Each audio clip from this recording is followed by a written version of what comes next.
မင်္ဂလာပါရှင်ရန်ကုန်သူ Audio Channel ကကြိုဆိုပါရစေ။ကျွန်မကတော့တင်ဆက်သူဇူလိုင်ပါ။ဒီနေ့မှာတော့စာရေးဆရာမကြီးခင်နှင်းယူရဲ့ဗုဒ္ဓဖူးနံဆိုတဲ့ဝတ္ထုတိုးကလေးကိုဖတ်ပြပေးသွားမှာဖြစ်ပါတယ်။ Hi everyone, welcome to Yandon 2 Audio. Don't forget to subscribe. ဗုဒ္ဓဖူးနံမတ်ရွှေစင်ဆိုသောသူ့အမိကိုသူနှစ်သက်သည်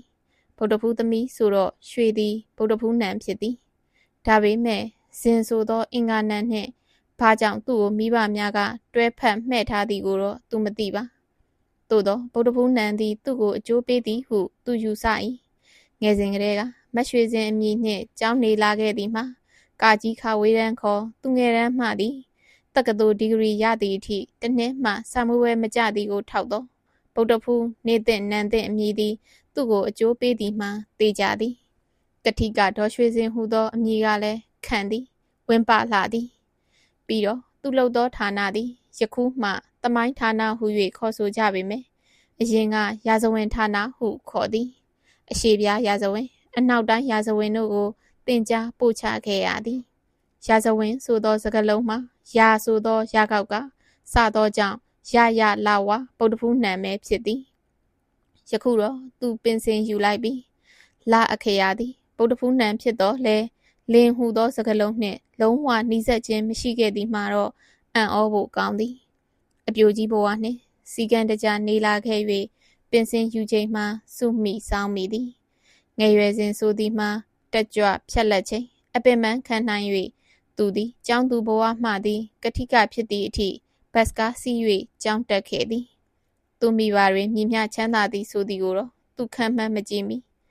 မမေသည်ဘာမဆိုရှိသည်မရှိသည်ကိုသာသမီများမသိအောင်တိုးတိုးတိတ်တိတ်နေတတ်သည်ကြစ်ကြစ်လစ်လစ်သုံးဆွဲသည်ဖေဖေကလွဲ၍သူတို့မောင်နှမတွေကြောင်းတက်ချိန်မှာဘတ်စကားပဲစီးသည်ဖေဖေတယောက်ပဲအော်စတင် A40 ကိုသူကိုယ်တိုင်မောင်း၍ရုံးတက်သည်ဖေဖေတို့ကားစီးချိန်ကစိန်ကြသည်တလတခါအန်ဆိုင်ကားကုမ္ပဏီမှာဆာဗစ်စင်လုပ်လျင်ကားစီထိုးစေကျော်လိုအပ်သည်ကိုပြင်ဆင်လျင်90ကျပ်ပဲကြသည်ကားလေးသည်ကားယုံမှထွက်လာလျင်ငိမ့်ငိမ့်လေးစီး၍ကောင်းသည်ကားအတွက်လိုအပ်သောပစ္စည်းများကိုလည်းဈေးမှန်အမျိုးမှန်ရသည်သူသည်ပင်စင်ယူချိန်အိုမင်းလာလျင်ကောင်းကောင်းနေမည်ဟုစိတ်ကူးထားသည်သူမှာဖေဖေလိုသားသမီးတွေကျွေးဖို့မွေးဖို့မလိုဒီတော့ဖေဖေထက်ကားကောင်းကောင်းစီးဖို့သူအမြဲရည်ရွယ်ချက်ရှိသည်ဖေဖေမျက်နှာလွဲတော့မမေနှင့်သူကြံရသည်ကြံမောင်နှမ3ယောက်အိမ်တော်တွေကအမွေခွဲဝေ၍အိမ်တော်ခွဲသွားချိန်မှာသူသည်အမေနှင့်အတူကြံရည်၍အမေအိမ်မှသူနေရသောကြောင့်သူအိမ်ဝယ်ဖို့မလိုသူအကိုတယောက်နှင့်ညီမတယောက်ကမမေဝယ်ချမ်းထားသောမြေကိုယူကြသည်ပြီးတော့မမေသည်သူ၏လက်ဝတ်လက်စားများကိုသူတို့ညီမ2ယောက်ကိုခွဲဝေပြီးတော့မှမမေချမ်းသာမှုကိုသူသတိပြုမိသည်သူ၏ပင်စင်ယူခြင်းကိုသူကျေနပ်၏သူစုဆောင်းထားသောငွေနှင့်ရွှေနှဲငယ်ကိုထုခွဲလိုက်တော့သူကားတစ်စီးဝယ်နိုင်သည်ဒီတုန်းကလင်စာကားတင်မော့ကြတစ်စီးမှ3သိန်းတူတော်မောင်ကလာရောက်မောင်းပေးသည်ထမင်းကျွေးလက300ကျပ်နောက်ဖေးတန်းလျားမှနေခွင့်ပေးထားသည်ကားနမဲလင်စာဆိုတော့လဲဗုဒ္ဓဖူးနံကားရောင်ကလည်းသူကြိုက်သောညမိုးပြရောင်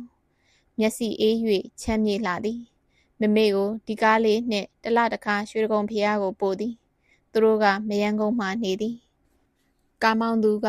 တူဝမ်းခွဲသွေးဆက်လေးတော့ကားပစ္စည်းလဲခိုးမရဓာတ်စီကိုလဲစုပ်၍အပြစ်မထုတ်ကန်ကောင်းလိုက်လေဒါပေမဲ့ကားရက်ရနေရမှာသူများကားကပုတ်သွားမှလားသူခဏခဏပူပင်မိသည်ဖြည်းဖြည်းမောင်းတော့ရမကားတိုက်မိမယ်ကားစီချိန်မှလဲသူ့ကားကိုအတိုက်ခံရမှစိုးရိမ်သည်အန်ဒီစင်းရဲ့ကားရှင်းတဲ့အခါမြန်မောင်းလို့ရပါတယ်အမေရိကမှာဆိုရင်မြန်သိရက်နဲ့မြန်မမောင်းရင်အဖမ်းခံရတယ်တူတော်မောင်ကဘယ်တော့မှရရှိသောဘဟုတုတနှင့်လည်းမသိသူ့ကိုပြောပြသည်အဲ့ဒါအမေရိကဟဲ့သူငေါက်လိုက်တော့ယာမကငြိမ်သွားသည်ယာမဆိုသောနာမည်ကလည်းဗုဒ္ဓဖူးနာမည်ဒီတော့သူ့ကိုကျိုးနွန်ရှာပေးတာကောင်းကျိုးပေးသည်ဒါပေမဲ့ယာမကကားကိုညှင်သာစွာဘလို့ပဲမောင်းတခြားကားတွေကလေဓာတ်မြန်အောင်မောင်းကြသည်မှာသူ့အနာဝှီခနဲ့အသေးထိတ်စရာကောင်းပါပြီသူ့ကားကိုတိုက်သွားလျင်စိတ်မောစရာကောင်းလိုက်တာမမေရလမ်းမှာဘတ်စကားတွေကိုပိုင်ကားတွေကြက်ညက်နေရပဲတချို့နေရာတွေကြတော့လဲ ခြေကားလီစပိန်စိုက်ကားလူတွေအမလီရှောင်လိုက်ရတာလူတွေကကားလာတာကိုနည်းနည်းလေးမှမမှုသေရမှမကြောက်တယ်လို့ပဲလမ်းစည်းကမ်းကိုမယိုသေးဘူးမမေကသူ့မျက်နှာကိုစစ်စစ်ပဲကြည်နေသည်မမေကလမ်းသိမ့်မထွက်တော့လမ်းအနေရဲ့ကိုမသိစိန်ခံခြင်းလို့ကားစီရမမေကသမီးတို့အနေနဲ့ကားနဲ့သွားပြီးအချိန်မီလှုပ်เสียဘာမှမရှိတော့ဘူးမို့လားအေးဟုတ်သားပဲဒီလိုဆိုကားကိုရောင်းလိုက်ပါလားဟုတ်တယ်ကိုကားမှာဘာမှအနာအဆာမရှိခင်ရောင်းလိုက်တာကောင်းပါတယ်ညွန့်ကျုပ်ဥတဆန်းကားဝင်တိုက်ခံလိုက်ရတာခေါင်းကြေသွားတာပဲသူခမငွေချေပြီးစားရှိသေးရဲ့မမေကိုပြောပြတော့အကြောင်းတွေသာမဟုတ်ရာမကောင်းမောင်းတိုင်းဟဲ့ဝင်ရမယ်လမ်းမဝင်ရမယ်လမ်းသတိထားနော်ဟဲ့အနီချားမရက်နဲ့လမ်းစည်းကမ်းတွေပြောပြရတာမောရာမတယောက်နားညီလာပြီညီကမှညီရောစီကံမလိုက်နာလျင်ဒဏ်ငွေရ1000ကျပ်သူသည်အိမ်ကထွက်မိကျန်းတိုင်းငွေ1000ကျပ်အမြဲဆောင်သွားရသည်တော်ပါပြီလေစိန်ခံခြင်း၍ကားစီရစိတ်မရှိကားစီတော့လေတဆန့်ဆန့်ခေါင်းတမော့မော့ဘဲကားများဝင်တိုက်မလဲအဝါလိုင်းကိုမိတော့ကြော်မိ၍ရဲများကဖမ်းမလားသုံးထိန်တန်အပူကြီးကိုသူမခံစားလို့တော့ပါရာမကြီးအန်တီကာကိုရောင်းလိုက်ရင်ကောင်းမလားကောင်းပါတယ်အန်တီရာမကလျင်မြန်စွာအဖြေပေးလိုက်သည်သူလဲနားရရတော့မည်မဟုတ်ပါလားဟုတ်သည်ဒေါ်ရွှေစင်ကရင်ပူသည်သူ့မှလဲနားပူရသည်ယခုတော့မြို့ရဲကိစ္စရှိလို့သွားလျင်ဘတ်စကားနှင့်သွားသည်မယန်းကုန်းမှသွားလျင်မင်္ဂလာတုံကားများနှင့်စီးသွားနိုင်သည်ကဘာကြီးဖျားမှတ်တိုင်းမှလာစီးလျင်မြို့ပတ်ကားတွေနှင့်ရန်ကုန်ထဲရောက်သည်ဒါပေမဲ့သူ့ခန္ဓာကိုယ်ကငယ်စဉ်ကားတက်ဝါ၍ဖိုင်ဖိုင်ကြီးဖြစ်လာသည်ကားများကလည်းသူငယ်စဉ်ကြောင်းတက်စိန်ကစီးခဲ့ရသောဘတ်စကားများမဟုတ်တော့ခရီးတွေကပိုကျက်လာ၍သူသည်ကျဉ်ကျက်မှုကိုမခံနိုင်တော့သောအရွယ်ဒါပေမဲ့မတက်နိုင်သူဘတ်စကားကိုတီးခန့်စီးသည်ထိုနေ့ကသူတက်စီးသောကားမှာရေနိုကားကြီးကန်ကောင်းမှာပါရေနိုဆိုတော့ရခောက်ကစသည်ပုဒ်တဖူးနှံမယ်ပုဒ်တဖူးနှံသည်သူ့ကိုကောင်းကျိုးပေးသည်မဟုတ်ပါလားဒါပေမဲ့မှတ်တိုင်းတိုင်းပြီးတိုင်းတက်လာလိုက်တဲ့သူတွေ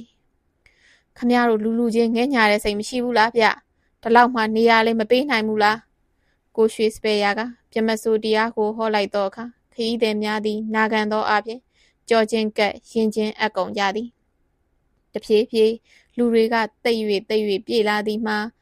ပူသောသူများအပြင်ကိုမမြင်ရတော့ပေသူသည်ဘတ်စကားကိုစီးနေကြဖြစ်လာ၍ကားပေါ်တွင်မိမိခန္ဓာကိုယ်ကိုဘလို့ထိမ့်သိမ်းရမည်ဟုသောအတက်ကိုအလိုလိုတက်လာသည်ကြားဖြတ်မှတ်တိုင်းများမှစီးရ၍သူတစ်ခါမှထိုင်ကုန်မရဒီတော့လက်ကအပေါ်တန်းတစ်ခုခုကိုကိုင်း၍ခြေနှစ်ဖက်ကိုတပေခွဲတသားခွဲထားရသည်ကားရိုင်းလျင်ကိုခန္ဓာကိုလဲပြိုကျမတော်အောင်ထိန်းထားရသည်ဒီတော့လဲကြောင်းကိုသတိရမိသည်အနောက်တိုင်းရောအရှေ့တိုင်းရောသမိုင်းတွင် balance of power ဟူသောနိုင်ငံခြားရေးဝါဒများတွင်နိုင်ငံများ၏အင်အားကိုချိန်ခွင်ညှာညှိအောင်ဘယ်သို့ထိမ့်သိမ်းကြသည်ကိုတပည့်များကိုသူသင်ကြားခဲ့သည်ယခုတော့ဘတ်စကားပေါ်မှရုတ်တရက်ကားရက်လိုက်ရင်လဲကြမတော်အောင်ကိုဘလို့ထိန်းရမည်ကိုသူနားလည်လာပြီကိုခန္ဓာ၏အလေးချိန်ကိုဘယ်ညာခြေနှစ်ဖက်လုံးတွင်မြတာစွာထားရုတ်တရက်ကားကွေလျင်ဖြစ်ဖြစ်အရှိန်ရက်လျင်ဖြစ်ဖြစ်ဒူးများကိုအလိုက်သင်ညွတ်ပေးရသည်ကားကရှေ့ကိုစိုက်ကြသွားလျင်ခန္ဓာကိုယ်ကိုနောက်ဖက်သို့အနှဲငယ်မှတ်ပေးရသည်အော်ကြောင်းမှမရနိုင်သောသင်ခန်းစာများပေသည်စပယ်ယာ၏တဆဆအော်တန်ကိုသူကြားလာပြန်သည်လမ်းဘေးမှတ်တိုင်းများတွင်ရက်နေသောခရီးသည်များကိုငဲ့ညာသနာသောစပယ်ယာသည်အော်ကာဟစ်ခါနှင့်ကားပေါ်သို့အကုန်ဆွဲတင်ရှာသည်ကျင်နာလိုက်သည်ဖြစ်ခြင်းမဟာဂယုဏရှင်ပါပေသည်ဒေါ်ရွှေစင်သည်ဘာလို့ရမည်မသိအသက်ကရှူ၍မရခေါင်းမော်ကတန်းကိုတင်းတင်းကြပ်ကြပ်ကင်ထား၏စုလေးမြို့ရဲကိုလာအတွင်းဝင်ကြလေစပယ်ယာ၏အတန်မဆုံးခင်ဟေ့အထဲမှာညက်နေပြီကွယောက်ျားအတန်တန်ကပေါ်လာသည်ချောင်စီးခြင်းကိုပိုင်ကဝယ်စီးပြို့သွားနိုင်ပြီဆရာစပယ်ယာ၏အောင်မြင်သောအတန်ကတကားလုံးကိုလွှမ်းသွားသည်ကဘာ၏လမ်းပေါ်မှတ်တိုင်တစ်ခုတွင်ဆင်းဖို့ဒေါ်ရွှေစင်သည်ရှေ့ပေါက်ကိုကြိုးစား၍သွားနေတော့ကာကြီးသည်မှတ်တိုင်မှအရှိန်နှင့်ထိုးရက်လိုက်တကားလုံးလိုလဲပြိုတန်တွေနှင့်ဘာဖြစ်ကုန်သည်မသိသူကတန်တန်းကိုကင်ထားသောလက်ကိုလွှတ်၍ခုံနှမ်းမော်ကလူပေါ်ဖင်ထိုင်လျက်ကျသွားသည်ရှက်အားနှင့်ကမန်းကရန်ထ၍ကျမရှင့်ပေါ်လဲကျဝါတာခွင့်လွှတ်ပါရှင်သူဤတောင်းပန်သောစကားမဆုံးခင်ဘာစကားရှည်နေရလဲအဖွားကြီးစစ်မှမမြန်စင် မဟာတာကီနွယ်ဖြစ်သောစပယ်ယာကရှင်ကျေးသောမြမထုံနှံ့နှင့်အညီသူ့ကိုမောင်းချလိုက်သောအခါသူသည်ကရုံကရင်နှင့်ပလက်ဖောင်းပေါ်ပြေးဆင်းလိုက်ရသည်ဟူးကနေမောင်းထွက်သွားသောကားကြီးကိုလှမ်းကြည့်ရင်းတက်ပြင်းချလိုက်ရင်ထဲမှာရင်ခုန်တန်ပြင်းထန်နေသေး၍သူခဏနားနေသည်မိုးတွေကအုံလာသည်သူသွားရမည်လမ်းမှာမနေ့ကရွာချထားသောမိုးရွေတွေတင်နေသည်တင်သည့်ရေပွက်ရေအိုင်တွေပြန့်ကျဲနေသည်မိုးမြရွာခင်သူလမ်းဘေးမှခတ်တုတ်တုတ်လေးဆက်လျှောက်သွားသည်ကားတစ်စီးကဖြတ်လိုက်စဉ်အော်ပြောသွား၏သေရမှမကြောက်ဘူးလားဖေရဘာပြောသွားပါလိမ့်ပြောရလိုက်တာပြောရတာတဲ့ကားပြီးကသူ့ဘေးကရေအိုင်ကိုအရှိန်နှင့်ဖြတ်လိုက်တော့သူ့ကိုယ်မှရွှွန့်ပွက်တွေရเสียရမရှိကားပြီးမှဆင်လာသည်သူပြီးတော့ချက်ချင်းသတိရသည်သူကိုယ်ပိုင်ကားပေါ်မှနေနိုင်ခဲ့စဉ်ကလမ်းပေါ်ကလူတွေပေါ်သူ့အမြင်သည်ယခုလိုပါပဲလူတွေကကားကိုနည်းနည်းလေးမှမမှုသေရမှမကြောက်ဟုသူထင်ခဲ့သည်ယခုတော့သူ့လမ်းပေါ်ကလူဖြစ်လာပြီလမ်းပေါ်ကအမြင်မှာတော့ကားတွေအမောင်းကျန်းသည်ဒီလိုပါပဲလေကိုယ်ပိုင်ကားပေါ်ကလူအမြင်နှင့်လမ်းပေါ်ကလူအမြင်အခြေအနေရဘလို့မှတူညီနိုင်နိုင်မည်မဟုတ်ဒေါ်ရွှေစင်ဘတ်စကားမစီရောတော်ပြီလှုပ်เสียရှိသည်များကိုစုပေါင်းလိုက်သည်သားမီနှစ်ယောက်အတွက်လာစဉ်ငရုတ်ကျက်သွန်စသည်မိဖို့အသုံးဆောင်တစ်လစာဝယ်ရမည်ဘဏ်ကငွေထုတ်ရမည်မမေအတွက်စေဝါဝယ်ရမည်ဒါတွေကိုတရက်သတ်မှတ်၍စုပေါင်းလှုပ်လိုက်မည်ဒီအတွက်လေးဘီကားတစ်စီးငှားမည်အလွန်ဆုံးကုန်200ပဲပေါ့ဟုတ်သည်လေးဘိမဲစီးရောမည်လေးဘီဆိုတော့လေးကစားတော့ဗုဒ္ဓဖူးနံမယ်သူ့ကိုအကျိုးပေးမှာပါမမေကတော့တာရေးနာရေးကိစ္စလေးတွေရှိသေးသည်ဟုပြောသည်ဟုတ်ပြီသားဒါပေမဲ့တာရေးနာရေးဆိုတာနေ့စဉ်ဖြစ်နေသည့်အလုံးမှမဟုတ်ပဲဒီတော့လဲဖြစ်လာလျင်လေးဘိမဲစီးမည်ဟုသူဆုံးဖြတ်လိုက်သည်ဆုံးဖြတ်ပြီးမကြခင်လှုပ်ဖို့လှုပ်ဖက်ဆရာတယောက်ဆုံးသွားသည်မမေကြံကြံပေးသည့်အတိုင်းလေးဘိငှားစီသွားသည်ဆရာအိမ်ကကဘာကြီးဖျားရှိမှာကျွန်တော်တို့ဓာတ်စီ2000စီဆိုတော့မယန်းကုန်းလမ်းတောင်းကကဘာကြီးကို60တောင်းရတာပါကားဒရိုင်ဘာကသူ့ကိုရှင်းလင်းပြသည်ကဘာကြီးဖျားရှိမောင်းရင်နှင့်သူ့အိမ်ကိုမမှတ်မိနောက်ဖက်ပြန်လှည့်လိုက်ပါလားကွယ်ရှေ့မှာလမ်းဖြတ်ရှိပါတယ်သူ့စိတ်ထဲမှာသူသွားရမည့်အိမ်နောက်ကျန်ရစ်သည်ဟုထင်သည်ကျွန်တော်တို့ကရှေ့ကိုသာဆက်မောင်းတာနောက်ပြန်မလှည့်ဘူးဗျပထမသူကားပေါ်တက်စားလေးတန်းနဲ့မဟုတ်ဒရိုင်ဘာကခတ်မပဲပြောသည်သူဘာလို့ရပါမလဲဆက်သားမောင်းနှင်ဝေးသည်ထက်ဝေးမည်ဒီမှာပဲအန်တီကိုထားခဲ့ပါတော့ကားဒရိုင်ဘာကမျက်နှာထားတင်းတင်းနှင့်ကားကိုရပ်လိုက်သည်သူသည်အိတ်ထဲမှငွေ60ထုတ်ပေးလိုက်သည်ပြီးတော့ကဘာရေးဖျားလမ်းမကြီးကိုကူကရှေ့ဘက်မျက်နှာချင်းဆိုင်ပလက်ဖောင်းပေါ်ရှောက်လိုက်သည်ဘာစကားရှိနေရလဲဖွားကြီးစင်မစင်ကျွန်တော်တို့ကရှေ့သာဆက်မောင်းတာနောက်ပြန်မလှည့်ဘူးဘတ်စကားစပယ်ယာနှင့်လေးဘိန်းဒရိုင်ဘာတို့၏စကားများကိုသူကြားရောင်လာသည်သူတို့သည်လူသားတွေပဲလူဆိုတော့ဗုဒ္ဓဖူးနံဤလူသားတက်ရှိဗုဒ္ဓဖူးနံတွေကတော့ဘာကြောင့်အကျိုးမပေးပါလဲဗုဒ္ဓဖူးနံအပေါ်နည်းနည်းတန်တရားရှိလာသည်ကိစ္စပြီး၍အိမ်ပြန်ရောက်တော့မောမောနှင့်မမေရှိမှထိုင်ချမိသည်သူကလေးဘိန်းဒရိုင်ဘာအကြောင်းမမေကိုပြောပြ၏သူစိတ်ကူးကိုလည်းပြောပြမိသည်လင်းစားမဟုတ်တောင်တင့်တော်မဲ့ကားတစ်စီးထပ်ဝဲမှထင်တဲ့မမေကလည်းသူ့စကားကိုစဉ်းစားနေဘာပဲပြောဒေါ်ရွှေစင်ဆိုသောသူ့သမီးကအသက်60ကျော်သူက80ကားလေးတစ်စီးရောရှိတဲ့သည်သူတို့မှလည်းကားဝယ်ရန်ငွေရှိသည်ပဲဒါပေမဲ့ကားကတော့ဝယ်သင့်ပါတယ်ဘယ်သူမှမလဲရာမလိုလူကရအောင်မှကိုဟုမမေကဆို၏ဟုတ်ပါ၏ရာမသည်မိန်းကလေးတယောက်နှင့်လက်ထပ်ကအညာဘက်ကိုပြောင်းသွားသည်အခြားလူတယောက်ဆိုတော့ဓာတ်စီစိတ်မချရတနေ့တပလင်းခိုးထုတ်အောင်တော့တပလင်း35ကျပ်ပြီးတော့ကပစ္စည်းအသစ်နှင့်အဟောင်းလဲထည့်ပြန်နှင်လဲသူပင်သက်ရှိုက်လိုက်သည်ရာမလိုလာက300နဲ့လဲမရတော့ပြီဒရိုင်ဘာတယောက်ထမင်းကျွေးနေစရာပေးတော့မှလာက600ငွေကြေးကပြဿနာမဟုတ်